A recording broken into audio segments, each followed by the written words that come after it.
¿Qué tal, mis ciberamigos y hermanos en la fe? Soy Jimmy Carranza. Bienvenidos una vez más a su canal. El día de hoy vamos a analizar una de las tantas parábolas que nuestro Señor Jesucristo utilizó para compartirnos su mensaje. Estamos hablando de la parábola de los viñadores homicidas. Es una parábola muy fuerte, ya que en esta Jesús hace una declaración directa en contra de los ancianos y sacerdotes del pueblo judío, ya que al hacerles una pregunta hace que ellos mismos se autocondenen por dos razones fundamentales. La primera, por oponerse directamente a la expansión del reino de Dios. Y segundo, por su total y nula fructificación. El tema de este día se titula "Ya deja de quejarte y empieza a dar frutos".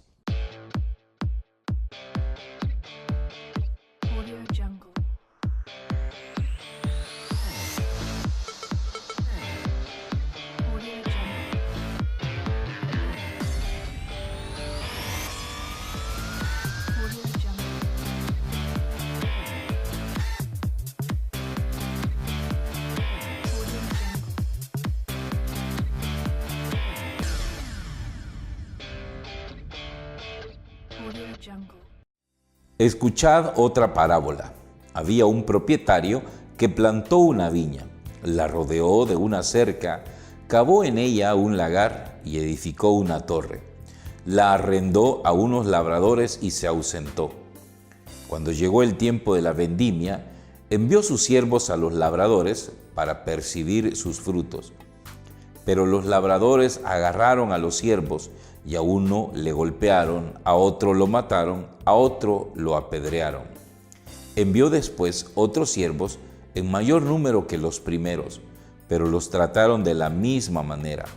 Finalmente les envió a su hijo pensando: a mi hijo lo respetarán.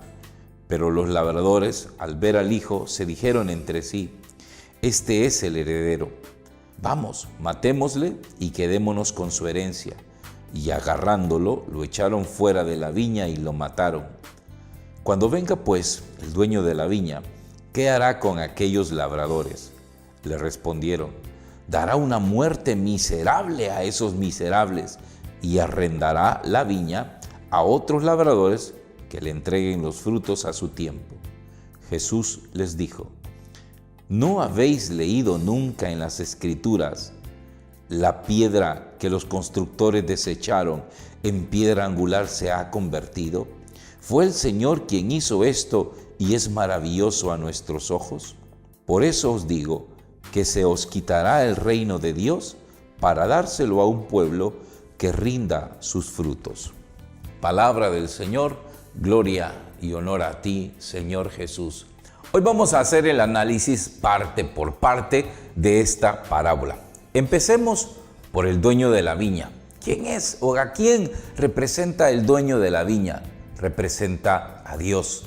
¿Por qué? Porque Él es el dueño de todo en cuanto a creador. Él es el autor del universo y de todo cuanto existe. Por eso es importante respetar sus derechos. Hoy en día está muy de moda respetar los derechos de autor. Bueno, una vez me preguntaba una persona que por qué en mis programas no ponía videos de cantantes católicos. Y es por la siguiente razón, porque YouTube impugna cada vez que uno hace uso de la propiedad de otras personas, hacen los reclamos pertinentes por el tema del derecho de autor. Y está bien, hay que respetarlo. Cada quien merece que se le respeten los derechos de autoría. Pues igual a Dios hay que respetarle y primero que nada reconocer que Él es el dueño. Pero no es un dueño explotador, no es un dueño tirano, es un dueño bondadoso que nos quiere hacer partícipes de sus propiedades, de su viña, de los frutos de la viña. El tema está en la actitud nuestra de cara a esa viña. Ahora hablemos de la viña. ¿Qué representa la viña? Primero que nada, la creación, la providencia de Dios, lo que Dios nos da para que podamos desarrollarnos, ser felices y vivir plenamente.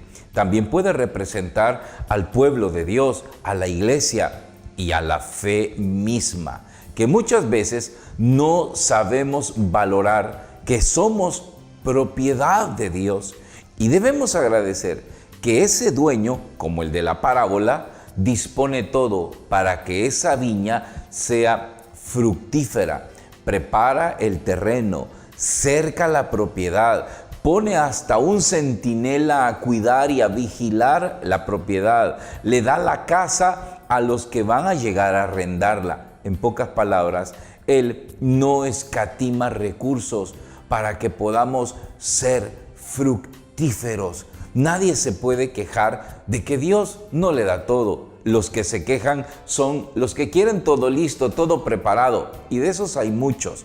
Por eso hay una expresión en la Biblia que me gustaría compartir con ustedes, porque la he estudiado.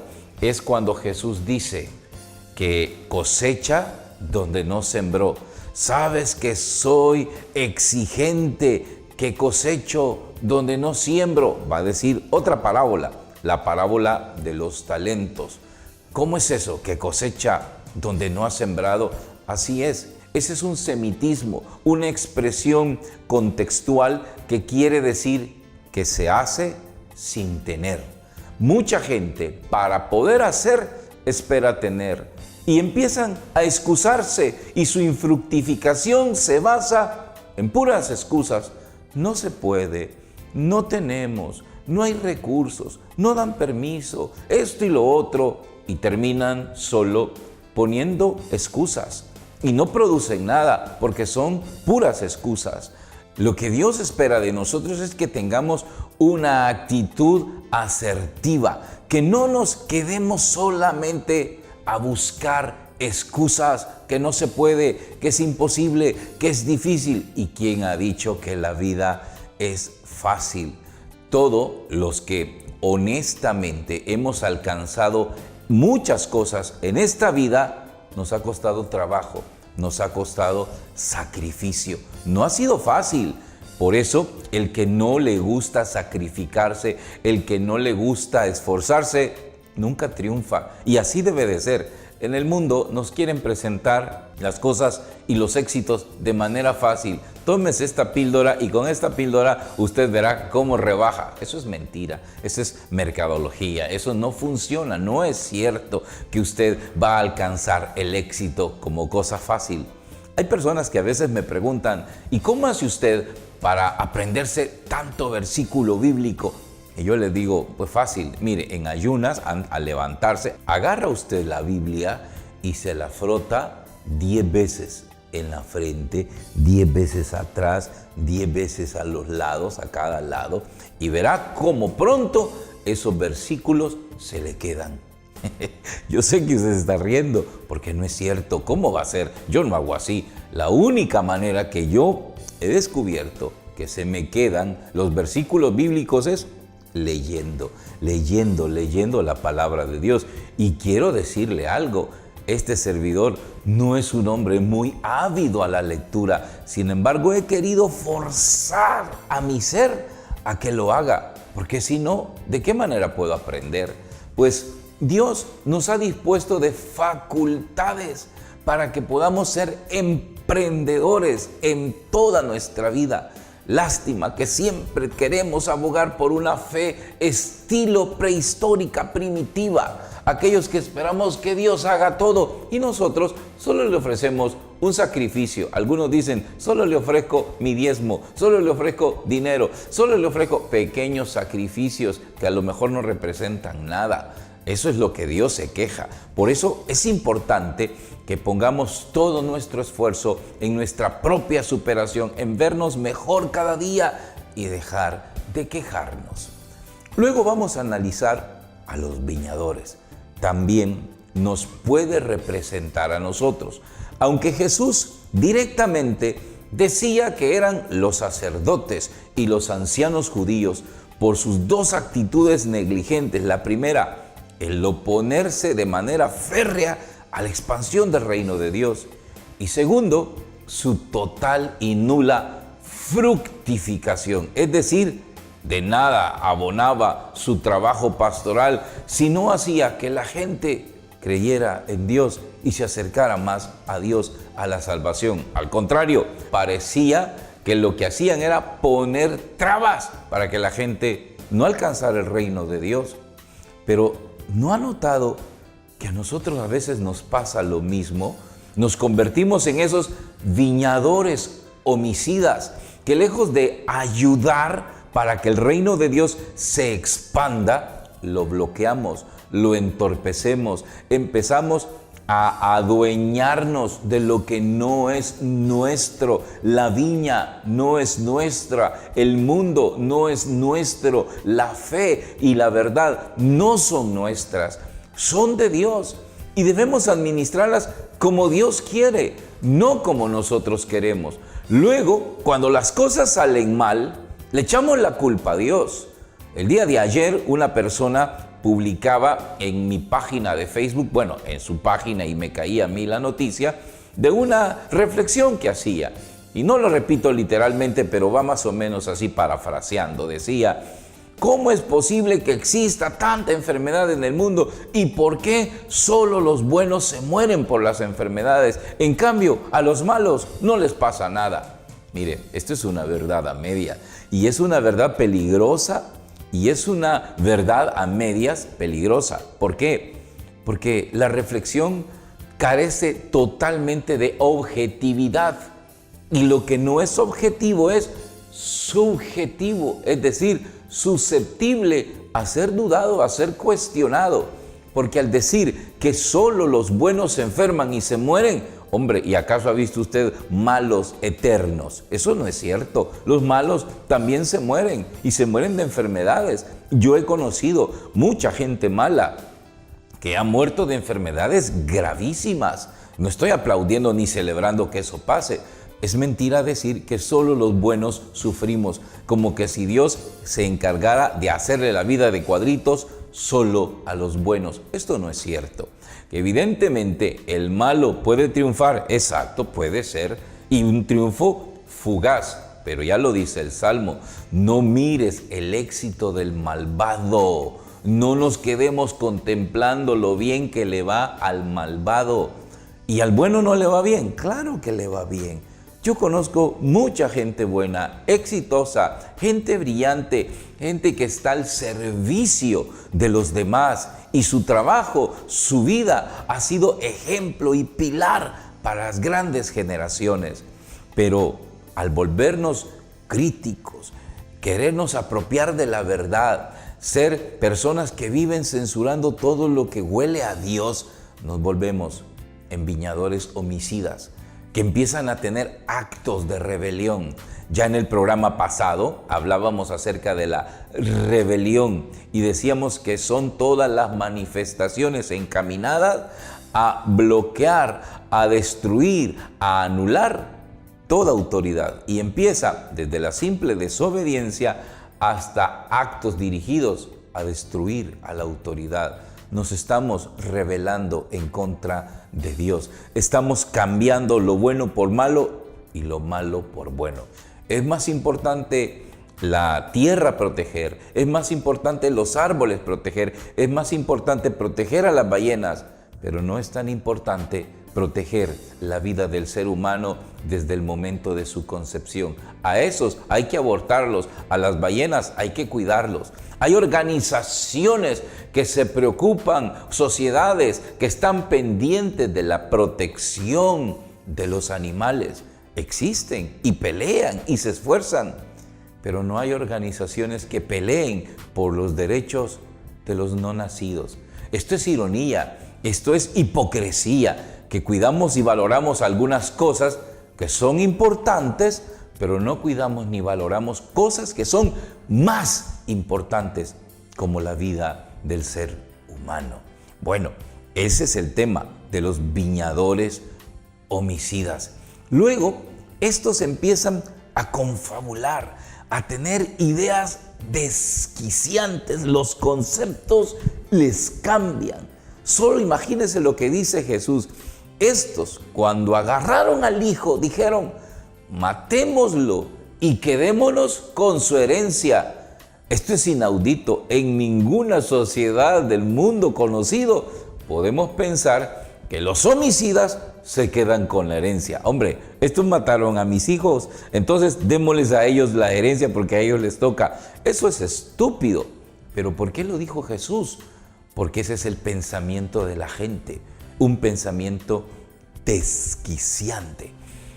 Cuando se hace el estudio del Apocalipsis, específicamente el tema de las famosas bestias que anuncia el libro de la Revelación, he estudiado mucho acerca de ellas.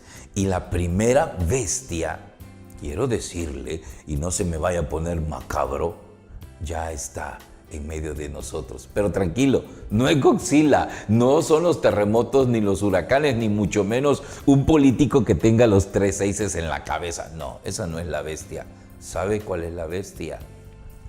Las ideas que se están trastocando. Empezamos a cambiar las cosas, nos están cambiando los conceptos para que pensemos como piensa el mundo y no como piensa Dios. Esa fue la actitud de Cristo de cara a una declaración que hizo Pedro cuando Jesús anunciaba la manera en que iba a padecer y que era necesario. Y Pedro se opuso y le dijo: Señor, ¿cómo vas a creer que te van a pasar esas cosas? Y Jesús le dice: apártate de mí, Satanás, eres escándalo para mí, porque tus pensamientos no son los de Dios, sino los de los hombres. La gente ya no está pensando como piensa Dios y está teniendo pensamientos totalmente desquiciantes. Le pongo un ejemplo. Hace poco me di cuenta que en un centro comercial habían sacado a una señora de ese lugar porque estaba amamantando a su bebé y porque lo consideraba algo escandaloso, inescrupuloso e inmoral. Sin embargo, en ese mismo centro comercial hay pancartas que anuncian brasieres con mujeres con grandes pechugas, y ahí se ven las pancartas. Comerciales que anuncian bikinis, y al más cortito, al más pequeñito, y ahí se ven las caderas, las partes nobles de estas mujeres. Pero eso no es inmoral, eso no es censurable. Pero amamantar a un niño, eso sí es censurable, eso sí es inmoral. No le digo que estamos teniendo ideas desquiciantes. Y por no tocar muchas otras, esas manifestaciones del orgullo, ¿ya sabe qué? Pues el que quiera hacer, que lo sea. A mí qué me importa. Eso es elección de cada quien. Que sea pecado o que no sea pecado, eso nos queda a nosotros decirlo. Que se van a salvar o no se va a salvar, eso le toca a Dios. Eso es cosa de Dios. Pero no pretendan que eso es normal y que tenemos que aceptarlo y que tengo que imponérselo a mis hijos. Y le voy a decir a mis hijos desde chiquitos: hombre, si tú te quieres vestir de mujer, vístete de mujer. Si tú te quieres vestir de hombre, vístete de hombre. No importa lo que tú seas, lo que tú quieras. Eso es desquiciante. Y creer que eso es correcto. Bueno, le pongo otro ejemplo, no me quiero alargar mucho, pero otro ejemplo es viendo hace unos días, estaba un programa documental de científicos, una comunidad de científicos que se habían dado a la tarea de buscar y encontrar al Yeti, al hombre de las nieves, al Sasquatch, al pie grande.